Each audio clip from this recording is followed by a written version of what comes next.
নমস্কার বন্ধুরা, সবাই কেমন আছেন?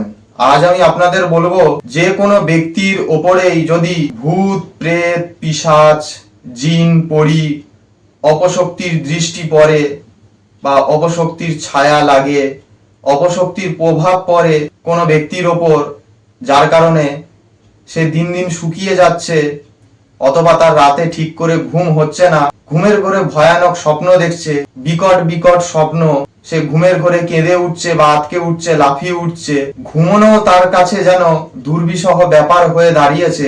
24 ঘন্টা তার যেন মনে হয় যে কেউ পিছু পিছু তার সঙ্গে চলছে, বা ঘরে একা থাকলে তার মনে হয় যে তার সঙ্গে যেন কেউ রয়েছে। কিছুতেই সে এই অপশক্তিকে তার পিছু ছাড়াতে পারছে না, বা দেহবন্ধন নিজের ভালোভাবে করতে পারছে না। এরকম যদি সমস্যা হয়ে থাকে কোনো মানুষের, তাহলে এর আগে আমি একটা জিন পরীর দেহবন্ধনের তাবিজ দিয়েছি। আজকেও এই বিষয় নিয়ে একটা ভালো তাবিজ আপনাদের দিচ্ছি। এটা যদি আপনারা প্রয়োগ করেন, অবশ্যই আপনাদের ভূত প্রেত পিশাচ জিন পরী মাসান এই সমস্ত অপশক্তির থেকে আপনাদের শরীর দেহবন্ধ থাকবে, এবং এই সমস্ত অপশক্তি আপনার শরীর স্পর্শ করতে পারবে না।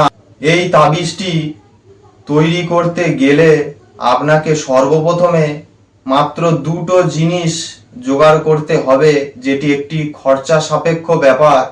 এক হচ্ছে কাশ্মীরি জাফরান, দ্বিতীয় হচ্ছে মৃগনাভি কস্তুরী। এই দুটি দ্রব্যকে আপনাকে সর্বপ্রথমে আসল খাঁটি গোলাপ জলের মধ্যে ভিজিয়ে রাখতে হবে।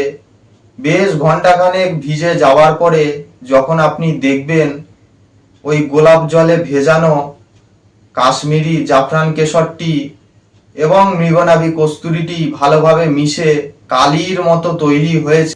কালি তৈরি হয়ে যাওয়ার পরে আপনি যে কোনো শনি মঙ্গলবার শুক্রবার অথবা বৃহস্পতিবার দিনকে পরিষ্কার পরিচ্ছন্ন শুদ্ধ কাপড় পরে আসনে বসে এমন একটি ঘরে এই তাবিজটিকে আপনি তৈরি করবেন, সেই ঘরে যেন অপর কেউ না থাকে, বা অপর কোনো ব্যক্তির যেন ছায়া আপনার গায়ে বা আপনি যেখানে তাবিজ লিখছেন সেখানে না পড়ে।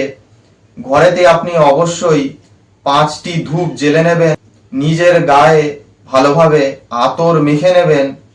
এরপর আপনি ভোজপত্রের ওপর অথবা আপনি সাদা কাগজের ওপরেও করতে পারেন, একই কাজ করবে।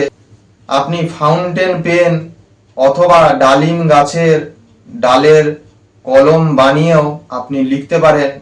আজকের যে নকশাটি আপনাদের এই স্ক্রিনের ওপর দেওয়া হচ্ছে, এই নকশাটিকে আপনারা সুন্দরভাবে সাদা কাগজের ওপর লিখে নেবেন। এরপর নকশাটি যে আপনি নিচে ফাঁকা স্থানটা থাকবে, সেখানে কিন্তু যে ব্যক্তি এই তাবিজটি ধারণ করবে সেই ব্যক্তির কিন্তু নাম আপনি লিখে দেবেন।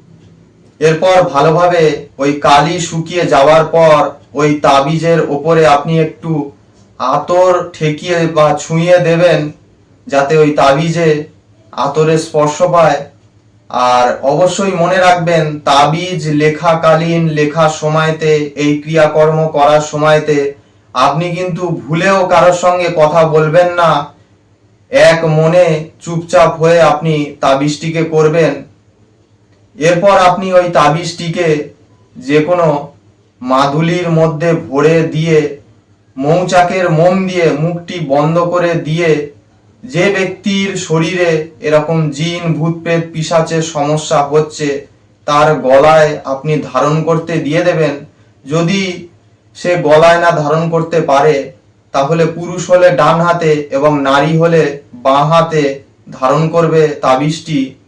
এই তাবিজ ধারণ করে থাকলে সেই ব্যক্তির শরীরে কোনো অপশক্তি কিন্তু স্পর্শ করতে পারবে না। তার সমস্ত রকম ভয় দৃষ্টি, ভয়ানক স্বপ্ন, কোনো ছায়া, কোনো অপশক্তির প্রভাব তার শরীর থেকে কিন্তু ধীরে ধীরে দূর হয়ে যাবে।